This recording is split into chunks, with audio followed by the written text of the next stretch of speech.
La palabra del Señor, mis hermanos, para esta mañana está en la segunda epístola del apóstol San Pablo a Timoteo, capítulo 3, versículos 16 y 17. Dice así: toda la Escritura es inspirada por Dios y útil para enseñar, para redarguir, para corregir, para instruir en justicia, a fin de que el hombre de Dios sea perfecto, enteramente preparado para toda buena obra. Que el Señor bendiga la lectura de su palabra.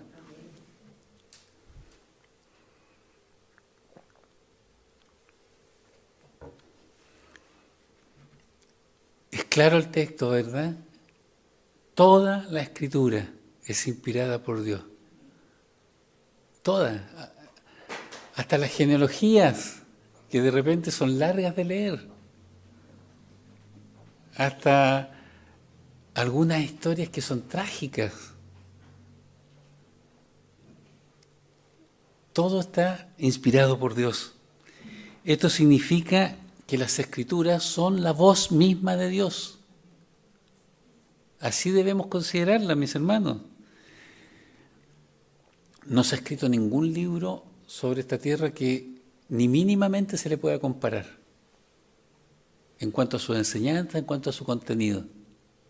No se le puede comparar.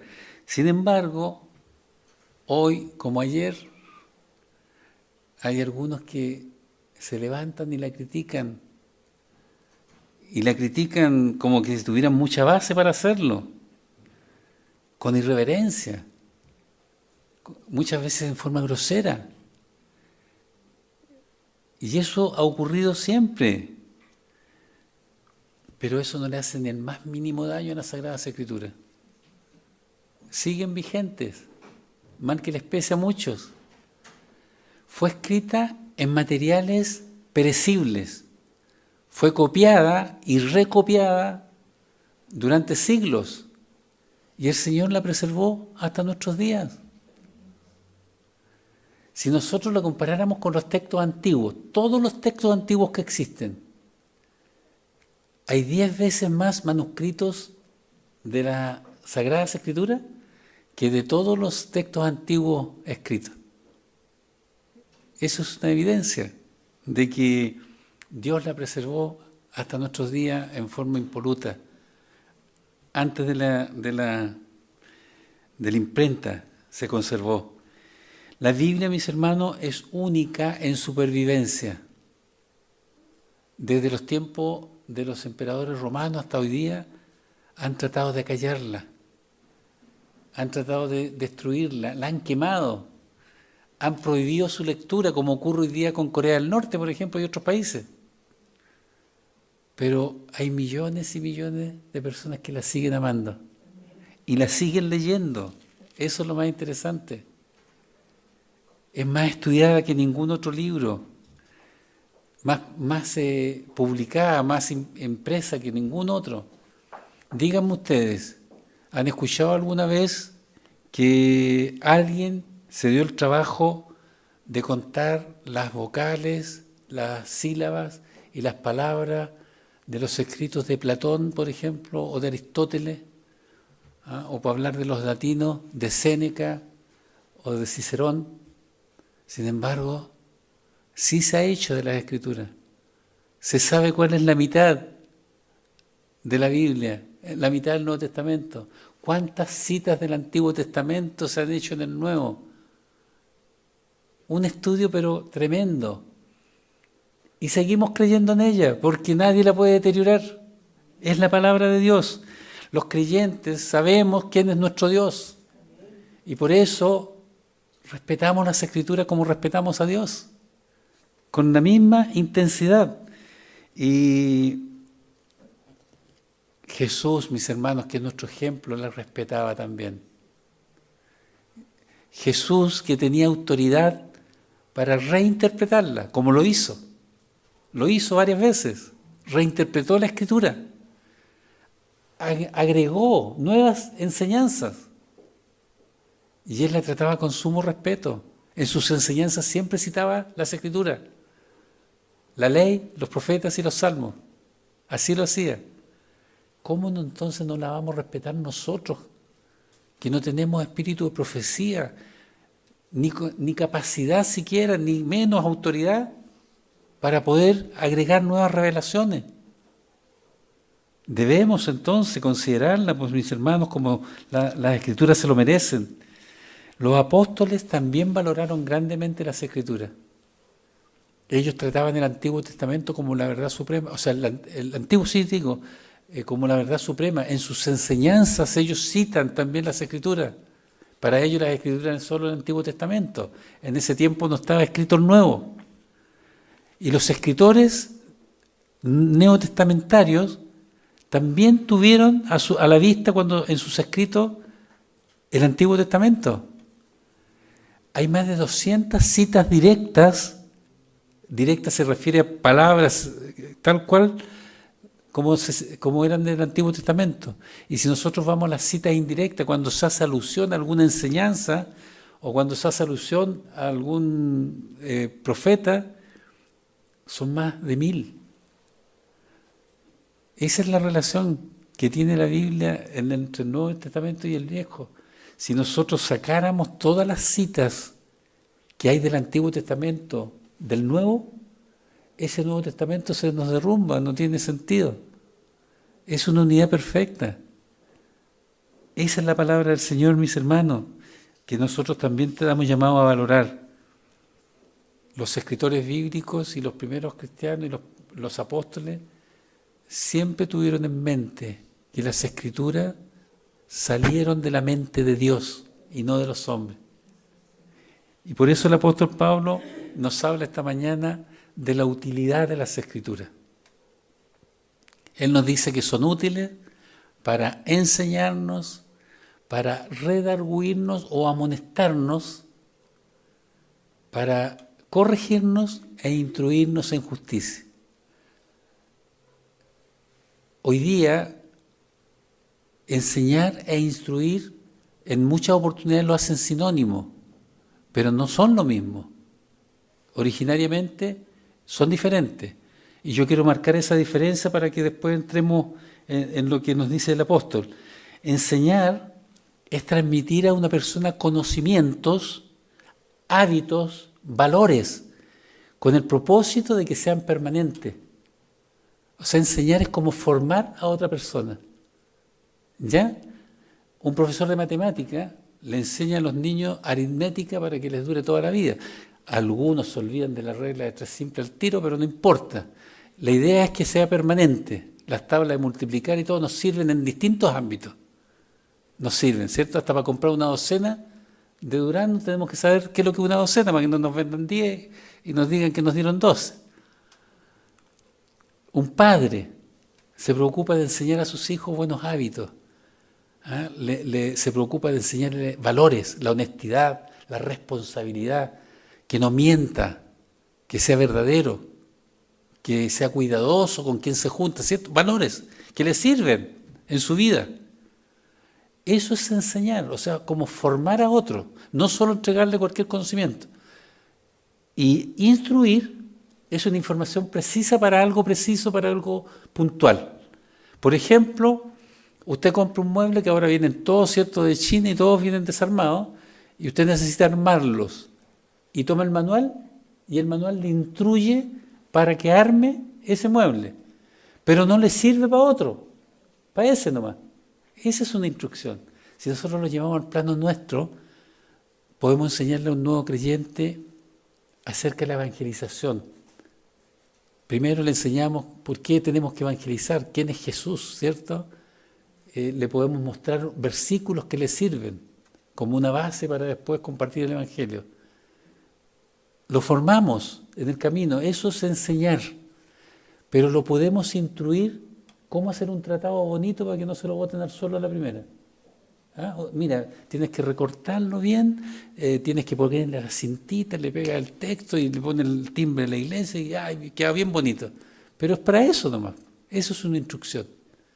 Entonces cuando la palabra nos dice que nos instruye también en justicia, nos instruye en la rectitud de Dios, nos dice los pasos que debemos dar para siempre caminar rectamente. Bueno, haciendo ese alcance, pasemos a lo que nos dice la palabra del Señor, que es útil para enseñar. ¿Y qué nos enseña la Biblia? ¿Cualquier tipo de conocimiento? Habla de la creación, del sol, de la luna, de las estrellas, pero no es un tratado de astronomía. El Señor Jesús usaba muchas parábolas de la agricultura, ¿cierto? De la higuera, de las flores silvestres, de la semilla, pero no es un tratado de agricultura, ni de ciencia, ni de botánica. Y eso hay que entenderlo. La palabra nos dice claramente que la Biblia fue escrita para darnos a conocer a Dios y su plan de salvación por medio de Jesucristo. Para hacernos sabios, dice Pablo en el versículo 15, para la salvación de nuestra vida. Y eso es lo que debemos entender, en primer lugar. ¿Qué es lo que es la Biblia? Y a la luz de eso no vamos a tener dificultad en interpretarla. Pero cuando no se entiende eso, le achacan a la Biblia cualquier cosa. Yo me acuerdo que yo estaba estudiando en el seminario en ese tiempo cuando ocurrió, parece que fue el año 91 que cayeron las Torres Gemelas en Estados Unidos. 2001, no 91, 2001. Y de inmediato empezaron, sí, está escrito en la Biblia que iba a ocurrir. ¿A dónde la escribió la Biblia? ¿Qué es lo que iba a ocurrir eso? Si la Biblia no es un horóscopo, tampoco. Es la revelación de Dios para que le conozcamos y para que sepamos que Él tiene un plan de salvación para nosotros a través de Jesucristo. Y eso lo dice claramente el versículo 15, que no leímos, pero que dice así: y desde la niñez has sabido las Sagradas Escrituras, las cuales te pueden hacer sabio para la salvación por la fe que es en Cristo Jesús. Es claro el propósito, hermano. No busquemos otras cosas. La Biblia tiene poesía, tiene filosofía, claro que tiene, pero es todo un camino para llegar a la revelación suprema que es Jesucristo el Señor y podamos nosotros ser salvos. Así que esa es lo que hace la Biblia, enseñarnos para que nosotros podamos vivir de acuerdo a la verdad, para que nosotros podamos vivir de acuerdo a la voluntad de Dios, para que nosotros podamos ir transformando nuestras vidas. Jesús para eso le enseñó a los discípulos. Nosotros podemos ver los evangelios y les fue instruyendo poco a poco para que fueran cambiando su manera de ver todas las cosas, incluso para reaprender lo que estaba mal. Porque, caramba, que interpretaban a su antojo los fariseos y los escribas las palabras del Señor. Bueno, en la palabra de Dios, mis hermanos, la enseñanza tiene una dimensión única, única. Este libro realmente es inspirado por Dios y es necesario ya que todos los creyentes lo asimilemos, lo creamos. Es inspirada por Dios, es la voz de Dios. Nada en ella está de más, nada está caduco, salvo lo que Jesucristo transformó. Por eso se habla de un Nuevo Testamento, pero todo aquello que Jesús no modificó sigue vigente, de manera que es inspirada. Los teólogos siempre tratan de estudiar y todos lo ven, han desarrollado una serie de teorías de cómo se produjo esa inspiración de las Escrituras, cómo Dios inspiró a los escritores bíblicos. A mí en realidad me tiene sin cuidado, yo no adscribo a ninguna. Para mí es inspirada por Dios y lo doy por hecho. Y cualquiera que honestamente escudriñe, estudie las Escrituras como lo manda Cristo, Él nos dice que escudriñemos las Escrituras, pronto se da cuenta de que es la verdad de Dios. Si es maravillosa, la unidad que tiene. Fue escrita por 40 distintos escritores en un periodo de 1600 años, pero hay una unidad fantástica. ¿Cómo se iban a poner de acuerdo esos hombres? Es que voy a poner esto porque después va a haber un tal Mateo que va a decir esto para que no le salga bien.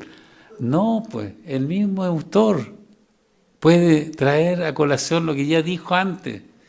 Es un libro realmente inspirado por Dios, mis hermanos, que nos enseña de ese Dios que se reveló a sí mismo. Y eso que le cuesta a la gente entenderlo. No, si yo creo en Cristo, pero no creo en otras partes, que hay que aceptarlo por fe, porque Él es el único camino hacia Dios. No, eso no. No, si yo creo, yo sé que estoy bien con Él. ¿Y por qué? ¿De dónde se le ocurre? Si la Biblia es clara, nos enseña, nos señala cómo tenemos que alcanzar la salvación. Es un regalo de Dios, pero nosotros tenemos que aceptar ese regalo. Y esa aceptación es aceptar a Jesucristo el Señor. Eso nos enseña. Pero la gente no se le cuesta. Es la palabra de Dios, mis hermanos, y tan seguro que podemos seguir estudiándola por años y años. No sacaríamos nada con citar a Isaías, con estudiar 2 horas los escritos de Pablo, si provinieran de la mente de ellos y no de la mente de Dios. No significaría nada. Pero porque la palabra de Dios salió de la mente de Dios, nadie puede modificarla, ampliarla, mejorarla. Está completa. La Biblia lo dice así, que ya nadie debe añadir nada ni quitarle. Pero usted ve que le han agregado por todos lados muchas, hasta el día de hoy, gente que quiere hacer una nueva denominación, un nuevo grupo cristiano, cambia algo. Y así han surgido sectas. Los mormones, los testigos de Jehová, los adventistas, que mucho tiempo se les consideró una secta. ¿Por qué? Porque cambian las escrituras.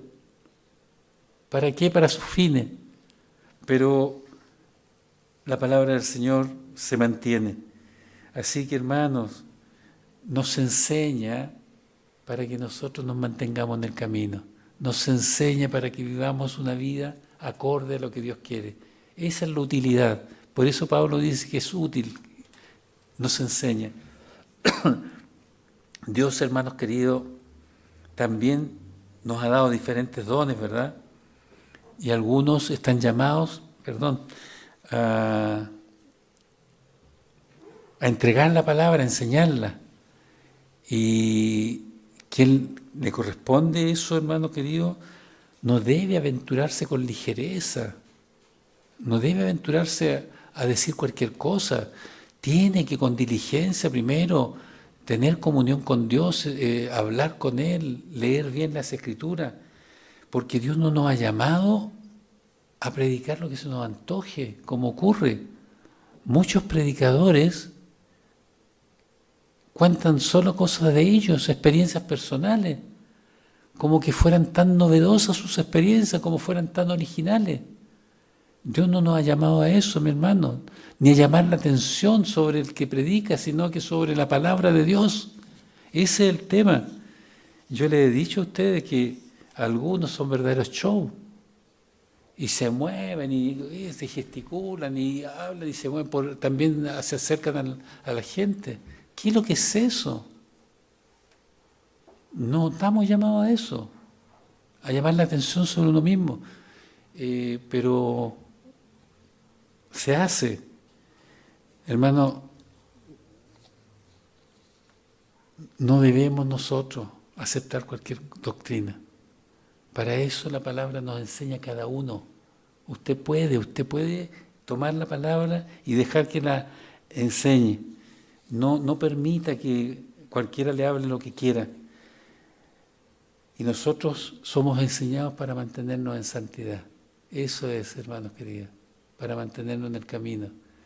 Así que yo les llamo a ninguno a rebajarse, a andar en el pecado, porque ya estamos limpios. Nos levantó el Señor y nos rebajamos otra vez, caemos en pecado, deshonramos a nuestro Dios. Tengamos cuidado cuando nuestro testimonio no está en concordancia con nuestra fe, es notorio. Y podemos compartir el Evangelio, podemos hablarle a otras personas, pero esas personas poco nos van a hacer caso si nuestro testimonio no está de acuerdo con nuestra fe. Podemos hablar, pero las palabras se las van a llevar el viento. De manera que tratemos de cuidarnos. Eso nos enseña la Escritura. Eso nos enseña. Cada palabra de Dios que ha sido dejada en este libro tiene valor en sí misma. Analicémosla, estudiémosla, guardémosla. Cuando preguntó Beatriz el texto preferido, yo tengo harto, pero el primero que se me vino a la mente, tal vez porque fue el primero que me aprendí, Salmo 119, 11. En mi corazón he guardado tus dichos para no pecar contra ti. A mí me gusta mucho porque realmente viene la palabra del Señor cuando uno está tentado. Y la palabra también lo dice. 1 Corintios 13, 1 Corintios 10, 13, dice, no os ha sobrevenido ninguna tentación que no sea humana, pero fiel es Dios para junto con la tentación darte la salida para que podáis resistir. Parece que yo era muy pecador, entonces por eso me gustan esos versículos. Cada palabra de Dios salió de su boca, hermanos queridos. Y por eso que nosotros debemos aprender, porque nos enseña eso, que ante situaciones complicadas con otras personas, con otros hermanos incluso, no nos precipitemos, dejemos que Dios nos defienda. Si nosotros estamos en la verdad, confiemos en que el Señor es nuestro abogado, nos va a defender, va a sacar a la luz la verdad, eso va a ser. Sí, hermanos queridos, conoce todos los antecedentes, por lo tanto va a juzgar rectamente. Confiemos. Bueno, la palabra dice también, el apóstol, que es útil para redarguirnos, ¿cierto? Para amonestarnos, para darnos a entender si algo está mal. Redarguirnos no es una condena, no nos está juzgando, sino que solamente nos está haciendo ver el error para que volvamos al camino.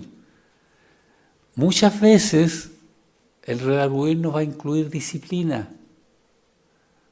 porque resulta que si nos amonesta el Espíritu Santo una vez, nos amonesta otra vez y una tercera, y seguimos en la misma, entonces va a venir la disciplina, pero no como un castigo, porque Dios disciplina al que ama. Lo dice también la Escritura, nos enseña eso. Y muchas veces no es que nosotros hayamos cometido un pecado, una falta, nos va a redarguir porque nosotros estamos equivocados en lo que estamos creyendo. También eso nos amonesta, para que entendamos bien el camino, para que no cometamos errores que el Señor no quiere. Aquí dice la palabra del Señor que Él castiga, en hebreo, ¿cierto?, al que ama, que no despreciemos la disciplina del Señor, eso nos dice. Así que cuando te sientas redarguido, mis hermanos, da gracias al Señor. Cuando te sientas amonestado por la palabra, y lo hace la palabra, y de algunos hermanos, en vez de decir la palabra me amonestó, me redarguyó, en el lenguaje paulino dicen me dio palo. Pero bueno, como lo entienda, el Señor quiere que cuando lo entienda, lo ponga por obra. Para eso es la amonestación. Es siempre con amor. Siempre va a ser con amor. Nunca para condenarnos, nunca para, castigarnos. Siempre va a ser con ese propósito. Así que tengamos en cuenta eso. También nos dice el apóstol que la palabra es útil para corregirnos. La palabra de Dios, en la palabra de Dios, corregirnos también significa restaurar con amor, con mansedumbre. No es tampoco un castigo corregirnos. La corrección del Señor siempre va a ser con mansedumbre, con amor, con tranquilidad. Y nos llama a nosotros también. Cuando un hermano se cae en falta, ustedes que son espirituales, corríjanlo con mansedumbre, con amor. Así nos dice la palabra. Por lo tanto, hacemos muy bien cuando aceptamos la corrección del Señor. Hacemos muy bien, hermanos queridos. Hay algunos que no se dejan corregir, son porfiados. Hay una palabra que lo dice, son incorregibles. Que nosotros no seamos, que el Señor nos corrige para que vivamos en la verdad, la rectitud de Dios, la moral de Dios. Hay ocasiones en que Dios nos va a buscar, nos va a corregir solo buscando nuestra restauración. Nos amonesta y nos corrige, porque todo eso va junto. Y toda corrección de parte de Dios es una muestra de su amor. Es una muestra de su amor. Como los padres corrigen a sus hijos. Si los corrigen a veces con dureza, no porque no los quieran o porque los dejaron de amar en ese momento, sino que porque los aman, los corrigen. Si el niño del vecino está haciendo alguna cosa mala, a veces poco le importa. Y en estos tiempos menos, que uno no se puede meter con niños ajenos. Y tener mucho cuidado. Es tremendo. Así que toda corrección siempre, hermano querido, tómala de parte del Señor, como de tu Padre Celestial, que te ama. El propósito, como ya les dije, no es humillarnos, no es castigarnos, sino conducirnos al arrepentimiento, para que vivamos en la verdad. Para eso nos corrige. Dios, por intermedio de su palabra, busca enmendar nuestras equivocaciones. Porque eso es corregir. Hay un error y uno borra el error y lo corrige. Eso hace Dios a través de su palabra. Subsanar daños que muchas veces hemos inferido a otros por equivocación, por error. De manera que no quiere Dios eso, porque todos nos equivocamos, ¿cierto? Todos se equivocan, ustedes no se equivocan, yo nomás. Muchas veces nos equivocamos y algunas equivocaciones traen consecuencias de repente, muy malas consecuencias, negativas. Y como el Señor no quiere eso, en su palabra, Él pone puntos de corrección. Nos corrige, hermanos queridos, para que no andemos equivocados, no nos extraviemos fácilmente. Es bueno entonces, por eso dice Pablo que es útil la Escritura. Es útil, claro que sí. En esta carta, Pablo nos dice que la Escritura es útil para corregir las malas doctrinas también. Que tengamos cuidado.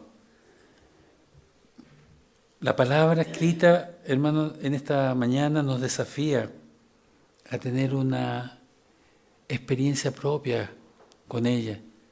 No nos dice por nada Pablo esto, sino que para que nosotros lo asimilemos, para que realmente la experimentemos, aprendamos de ella lo que nos enseña. Aceptemos la amonestación del Espíritu Santo, porque el Espíritu Santo, que es el autor de las Escrituras, es también el que nos amonesta. Que aceptemos la corrección como de un Dios que nos ama. Escuchemos a Dios, porque eso nos falta muchas veces. No escuchamos a Dios, escuchamos nuestra propia voz interior y también las voces del mundo, lo que la sociedad proclama como bueno, las costumbres que están presentes.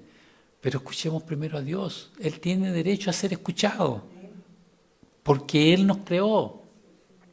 Él creó todo lo que existe para nuestro beneficio, para que nosotros lo usemos, para enseñorearnos sobre la creación. Fíjense, ustedes saben que hay gente vegetariana y otros que son veganos, dicen. Son más estrictos, parece eso, ¿cierto? No comen carne. Oh, qué malo todo eso. Y proclaman, qué sé yo, que defendamos a los animalitos. Y la Biblia dice que Dios nos puso a nosotros para enseñorearnos de los animales también, para comer. Cuando el profeta Elías estaba en la cueva, ¿con qué lo alimentó Dios? Con carne, no con vegetales. Y Él nos creó, Él sabe lo que necesitamos. Por lo tanto, es tan bueno aprender de las Escrituras, hermanos queridos, y escuchar a Dios, que es nuestro Creador. Hacemos muy bien en hacerlo. Y gracias al Señor porque Él dejó su palabra en un lenguaje humano. ¿Se imagina usted si lo hubiera dejado en el idioma de los ángeles? Habríamos estado fregados. pero lo dejó en un lenguaje humano, más encima que se puede traducir a todos los otros idiomas que existen en la tierra. Dice también el apóstol que es útil para instruirnos en justicia. Justicia es sinónimo de verdad. En la Biblia estamos hablando. Es sinónimo de rectitud. Y para eso la palabra del Señor nos da instrucciones precisas de cómo comportarnos en diferentes circunstancias. Nos educa en la verdad, echando mano a la disciplina si es necesario, porque de repente es necesario. Esto es lo que muchos creyentes no entienden y no les gusta, y no lo aceptan. Pero dice la palabra del Señor en hebreo, habéis ya olvidado la exhortación que como a hijo se os dirige, diciendo, hijo mío, no menosprecies la disciplina del Señor, ni desmayes cuando eres reprendido por Él, porque el Señor al que ama disciplina y azota al que recibe por hijo. Es claro, no es ni castigo, ni condena, ni ninguna cosa que se te parezca. Es amor, puro y llano. La palabra del Señor, hermano, quiere corregirnos para que no persistamos en el error, porque muchas veces nos vamos hundiendo en el error y nos vamos sumergiendo más y más, y eso no lo quiere. Así que, hermanos queridos, lo que Dios ama es que practiquemos la verdad, que renunciemos a todo lo que este mundo considera bueno, pero que Dios no lo considera bueno, que no lo aceptemos, que vivamos sobria, piadosamente. Así lo quiere. Muchas veces Dios nos habla y no lo escuchamos, porque estamos demasiado concentrados en muchas cosas. No lo atendemos, no le damos el espacio. Pero la Biblia también dice que para todo hay tiempo. Démosle el espacio que merece nuestro Señor. Apresurémonos, mi hermano, a guardar sus mandamientos. No nos demoremos en hacerlo. Esforcémonos en obedecer. Lo que Dios quiere es que sintonicemos nuestra mente con su sabiduría. Reconozcamos a nuestro Hacedor cada día. El apóstol nos dice con claridad entonces que es útil para enseñarnos, para redarguirnos, para corregirnos, para instruirnos en justicia. ¿Y cuál es el propósito?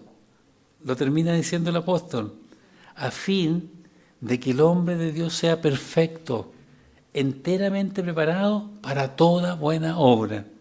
Esto significa que alcance la madurez cristiana, que no se quede pegado como niño, debiendo ya hacer muchas cosas, no las hace. A eso se refiere.